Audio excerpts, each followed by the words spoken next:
E aí galera, tudo bom? Beleza? Boa tarde, saudadezinha aí das aulas remotas. Vamos. Hoje estamos terminando aí a parte de intemperismo, né? Vamos trabalhar então hoje aí de forma bem objetiva o intemperismo químico, tá? Ah, o intemperismo químico, para ser bem compreendido, eu tenho ciência que para o primeiro ano do ensino médio, aí, de repente eu vou falar de algumas reações e isso pode ficar meio complicado de se entender. Então vou procurar ser de uma forma mais direta possível, tá? Para tentar aí não deixar muitas dúvidas, tá? Então a gente vai tentar vou trabalhar de uma forma bem superficial, que seria o intemperismo químico, o básico do que vocês precisam saber, tá? Vocês precisam saber, pelo menos, que existem essas 5 reações, principais reações, mas o funcionamento em si, o funcionamento químico, o balanceamento químico daquela reação que está ocorrendo, a gente não vai precisar estudar porque não é nível de técnica agrícola, é nível de ensino médio, tá? Isso aí quem quiser vai se aprofundar aí numa graduação, beleza? Então é isso. Tendo em vista o que a gente já teve aí de base sobre intemperismo e principalmente sobre intemperismo físico, vamos partir pro intemperismo químico. Começou a matéria do último trimestre, galera. Bora copiar. Vamos lá, galera. 2 conceitinhos aí para vocês anotarem, terem no caderno para ficar mais fácil aí o estudo, né? Então, o intemperismo químico ou a intemperização química, ela conduz ou leva à desintegração dos minerais, beleza? Então, os minerais presentes naquela rocha, então a gente já sabe que a rocha ela é feita de minerais. A desintegração desses minerais vai resultar em novos minerais, minerais diferentes, beleza? A gente chama isso, vocês podem anotar aí, neoformação, beleza? E também vai resultar na liberação de íons. Então, quando a gente estava falando lá dos solos, o neossolo é um solo com mineralogia muito parecida com a rocha. O que significa? Os minerais presentes no solo eram minerais parecidos ou os mesmos minerais da rocha-mãe. Onde isso? Num neossolo. Por quê? Porque o neossolo é um solo que sofreu pouco intemperismo até o momento. É um solo em processo de formação, em processo de intemperização. É um solo novo. Tá? Então, esses minerais eles foram pouco alterados. Aí quando a gente fala lá do lato solo, aquele solo bem espesso, com desenvolvimento, já um solo com muito intemperismo, a gente fala que a mineralogia dele é bem diferente da mineralogia da rocha-mãe. Porque aquela rocha-mãe, aquela rocha que deu origem àquele solo, já sofreu muito intemperismo, e muito intemperismo químico. Esse intemperismo químico altera esse mineral e vai liberar íons. O que é íon, professor? Íon, bom, pelo que eu sei, é mais ou menos vocês veem no primeiro ano aí, né? Então, a gente tem lá cátions e ânions, né? São elementos que possuem carga, falta o excesso de elétrons, tal. Então, sempre que vocês veem lá Ca2+, ferro 2+, OH-, tudo isso é íon. Tá? Quando tem aquela carguinha no final, quando tem um elemento e uma carguinha, é um íon. Então, o que é o íon? É um elemento carregado em termos de elétron, ou com falta de elétron, ou com sobra de elétron. Mas é um elemento poxa vida, para não falar besteira, é um elemento carregado eletricamente, tá bom? Então esse intemperismo químico vai gerar minerais diferentes do mineral de origem e esses minerais também no processo de formação de outro mineral vai liberar íons no solo. Esses íons no solo estão na solução do solo, o que eles são? Eles passam a ser o nutriente para a minha planta. Então, esse cálcio que vai soltar, esse ferro, esse potássio, esse fósforo, N nutrientes que estão lá, de repente, dentro, fazendo parte daquele mineral da rocha, a hora que esse mineral está sofrendo temperismo químico, vai liberar esses íons. E essa liberação desses íons passa a ser nutriente para a minha planta. Beleza? E outra coisa importante é que a gente tem aí que o intemperismo químico ele vai ser maior em função da superfície específica, a gente pode falar, da área de contato com esse mineral. Tá? Então eu tenho um mineral, beleza? Esse mineral aqui, minha mão é um mineral. O intemperismo químico vai agir sempre na parede desse mineral. Então ele tem essa superfície para atuar, beleza? O que acontece com o intemperismo físico, por exemplo? Abriu uma fissura no mineral, abriu uma fissura. O que acontece? Agora eu tenho uma superfície, uma área de superfície muito maior para o intemperismo químico agir. Então, por isso que eu falei lá atrás, na outra aula, que o intemperismo físico ele seria meio que um facilitador do intemperismo químico. Porque com o intemperismo físico, eu aumento a superfície de contato. Eu tenho uma maior exposição. Eu tinha só rocha. Agora eu tenho uma fissura na rocha. Toda essa parte dentro da rocha aqui vai começar a sofrer intemperismo químico também. Coisa que não acontecia a hora que a rocha estava fechada. Beleza? Então o intemperismo químico ele vai agir tão mais rápido quanto maior a superfície de contato com a rocha. Bom, e a superfície de contato da rocha com quem? Com a água. Beleza? A água é o principal agente da intemperização química. A ação dessa água vai ser potencializada pela presença de ácidos orgânicos. Então, a gente tem uma rocha. Essa rocha tem líquens, beleza? Esses líquens, com presença de umidade ali, libera ácidos orgânicos na superfície da rocha. Esses ácidos orgânicos vão acelerar o processo de intemperização química daquela rocha. Aí, como está na imagem, né? A gente tem uma rocha e essa rocha está sofrendo intemperismo químico. Como que eu sei? Essa presença de líquens na superfície dessa rocha indica que essa rocha está sofrendo uma degradação química. Show? E agora, então, a gente vai estudar as principais reações do intemperismo químico.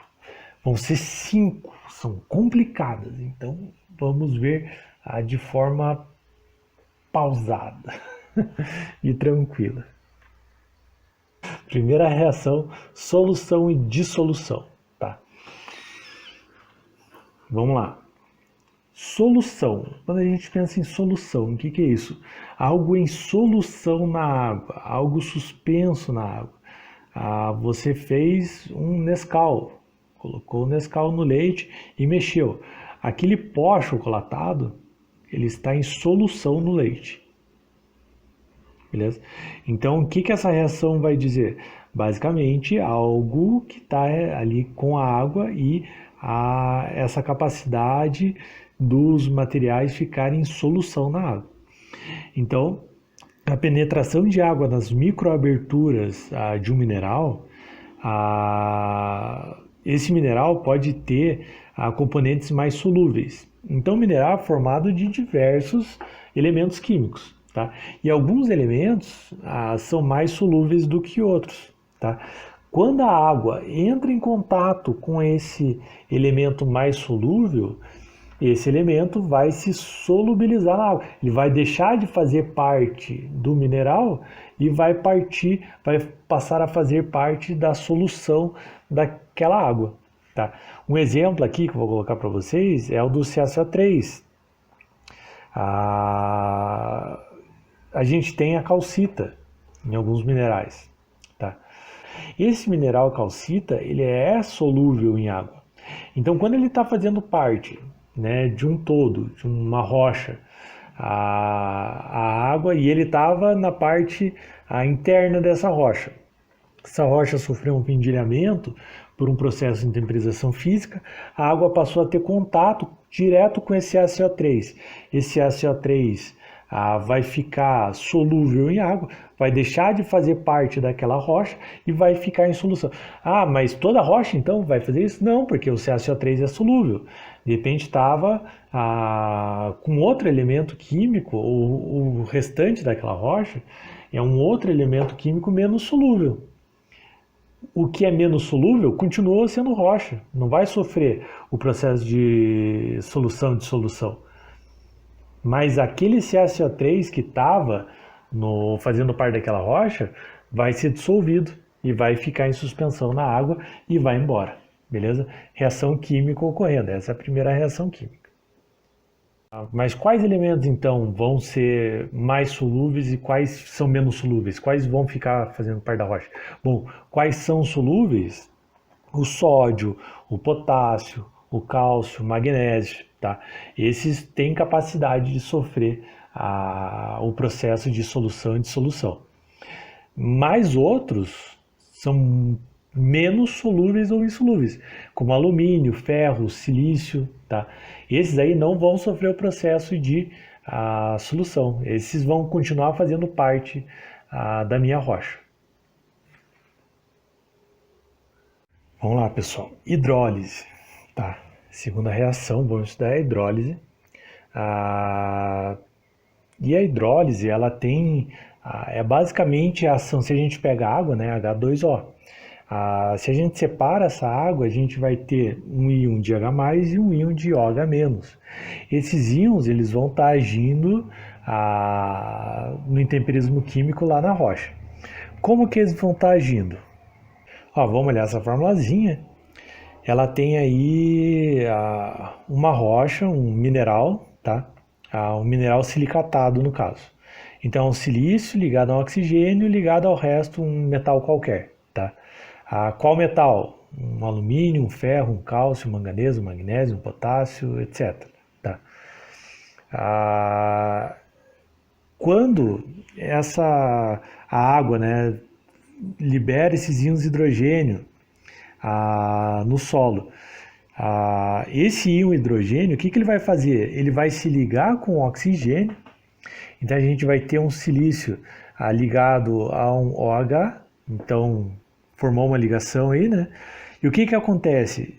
Esse hidrogênio passa a fazer parte de um novo mineral e aquele metal, aquele cálcio, alumínio, aquele ferro, ele vai embora para a solução do solo. E é dissolvido e perdeu-se, tá? Então é isso que está acontecendo. A gente tem esse íon H+, que vem da água, ele vai reagir com esse mineral. Quem que é esse mineral? É um mineral que tem silício, oxigênio e um metal qualquer, tá? Esse metal qualquer, ele vai embora e esse hidrogênio vai ocupar meio que o lugar dele, tá?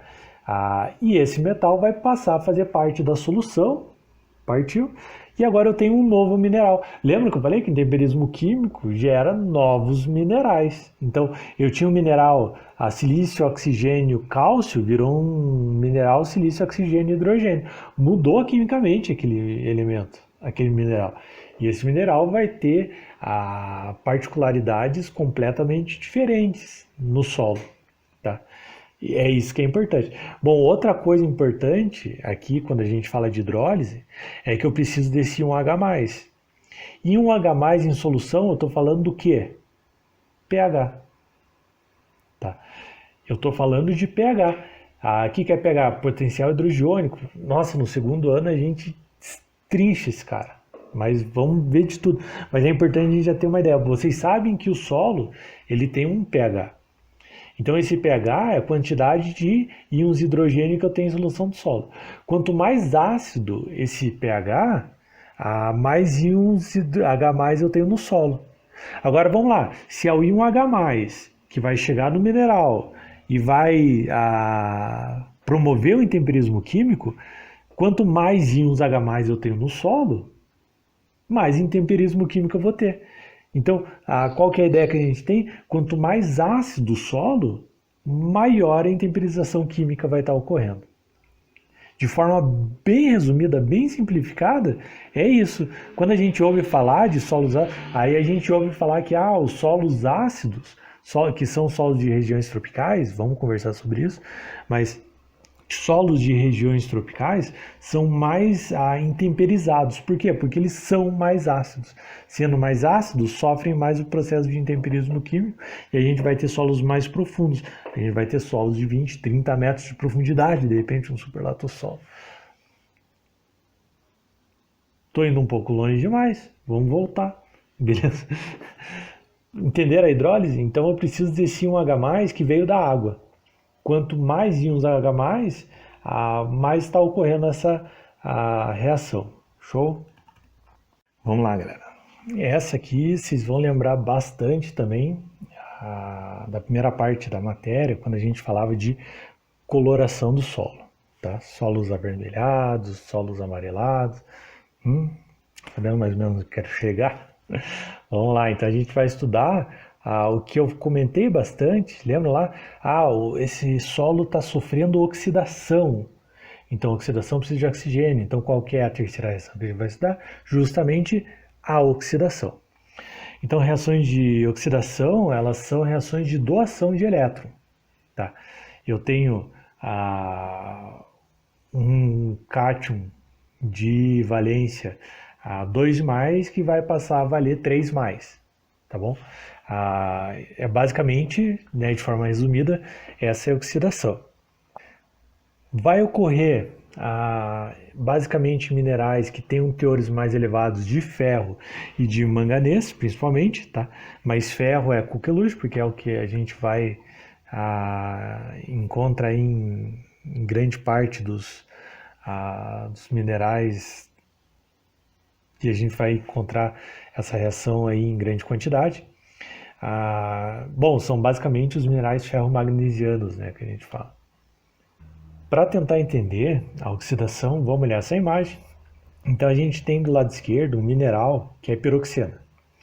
A fórmula dela é FeSiO3, tá? E a água está promovendo ali intemperismo químico, tá? Esse intemperismo químico está liberando para a solução do solo íons de silício, SiO2, e de ferro, ferro 2+. Tá? Então, tem uma condição normal, chove, então eu tenho alguma umidade no solo, essa água vai promover ali o intemperismo químico, vai estar agindo sobre aquele FeSiO3 e vai estar liberando esse Fe e esse SiO3. Mas agora eles viraram dois elementos em separado, o SiO2 e o ferro 2+. O que acontece? Em solos em que eu tenho uma boa drenagem, solos onde eu tenho a presença de oxigênio lá nos meus macro e microporos, esse ferro vai se ligar com esse oxigênio. E aí que ocorre a reação de oxidação.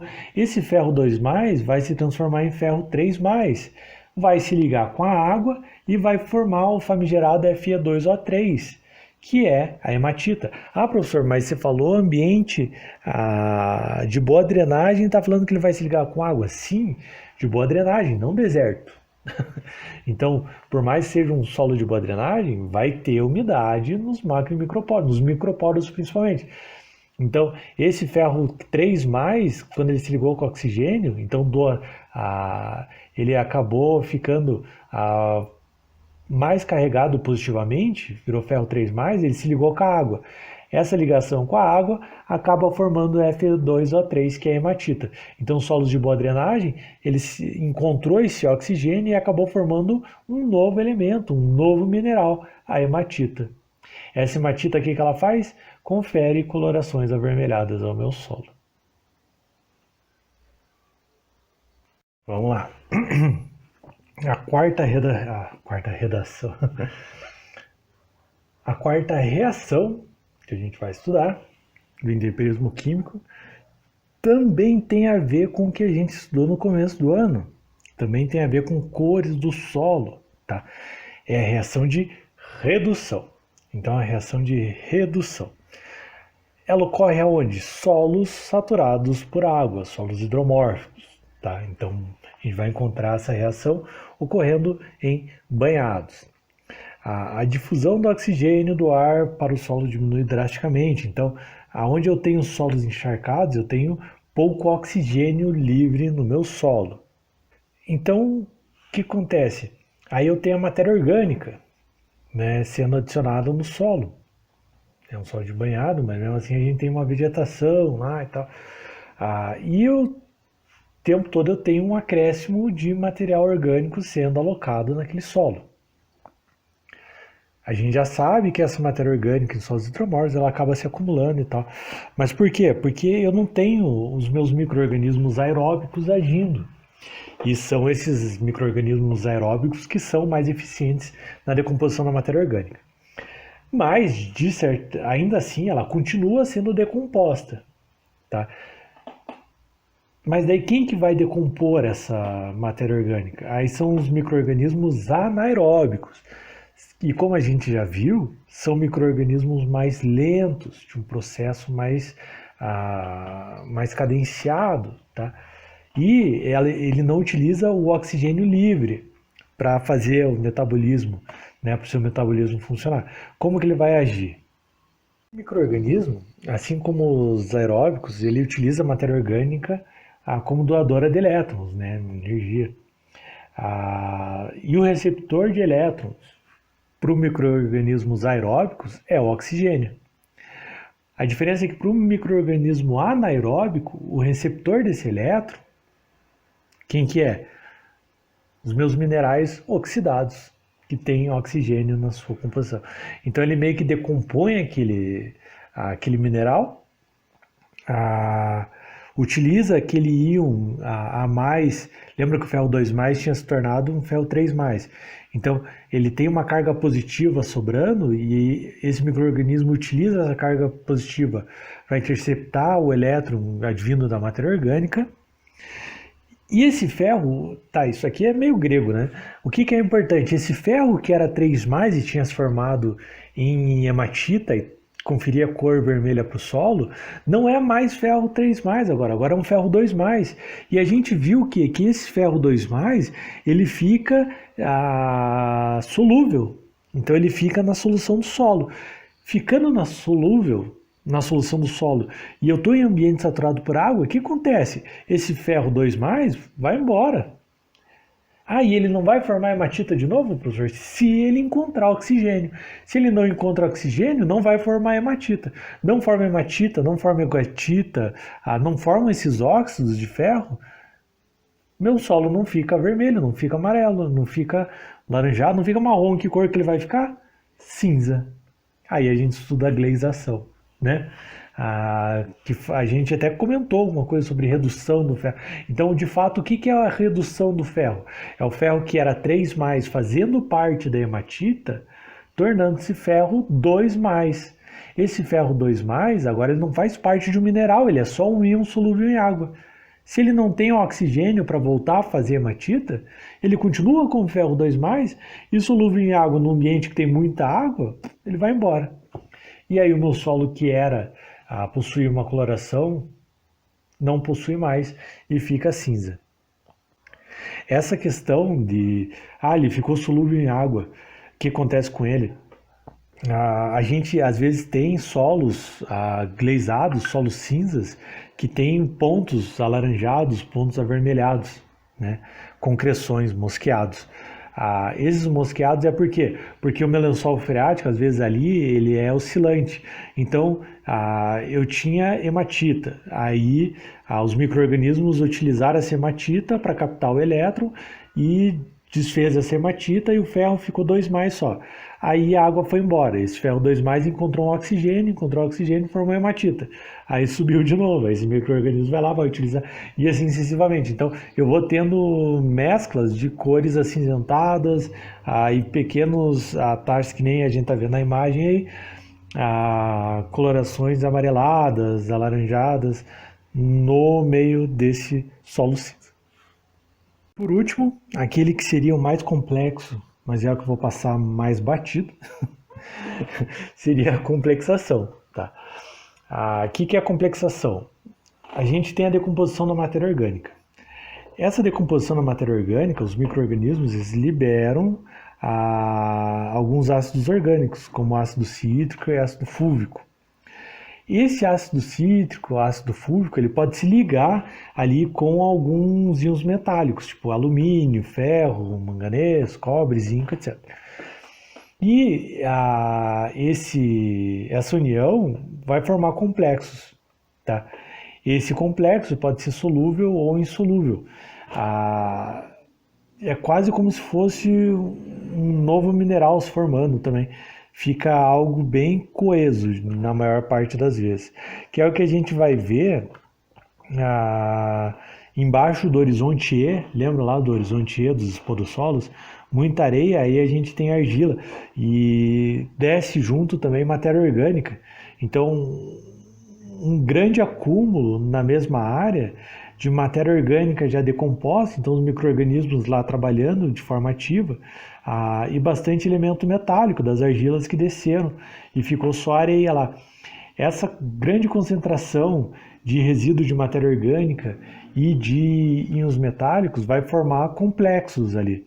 Esses complexos, geralmente, eles são, em grande parte, bem solúveis. Então, a gente tem ali uma região que fica muito adensada e dificilmente a água penetra naquela superfície, o que ocorre, o que torna solos, que a gente comentou, né, sobre os horizontes, sobre os solos espódicos, solos extremamente sensíveis à erosão. Porque, em grande parte, por causa dessa complexação que ocorre abaixo do horizonte E, que deixa essa camada mais compactada e permeável. E esse acúmulo de água ali é extremamente nocivo.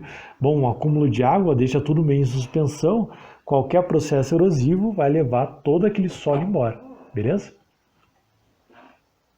E é isso, pessoal. De forma hoje bem simples, a gente tratou de um assunto bem difícil, tá? Que é o intemperismo químico. Vimos uma pincelada muito rápida do que seria a cada uma das 5 principais reações que ocorrem no solo. Eu espero que tenha sido proveitoso, que vocês tenham entendido suficientemente bem a matéria. A gente vai continuar com o mesmo processo, vocês assistem o vídeo e vão elaborar para mim, não defini ainda se uma perguntinha ou um resuminho de forma mais simplificada. E depois da data de entregar o resumo, eu libero o material escrito dessa aula também para vocês terem de base para estudarem para a prova, recuperação, etc. Tá? Então é isso aí, agradeço a atenção de vocês, espero que vocês tenham assistido o vídeo até o final. E tchau. Copia.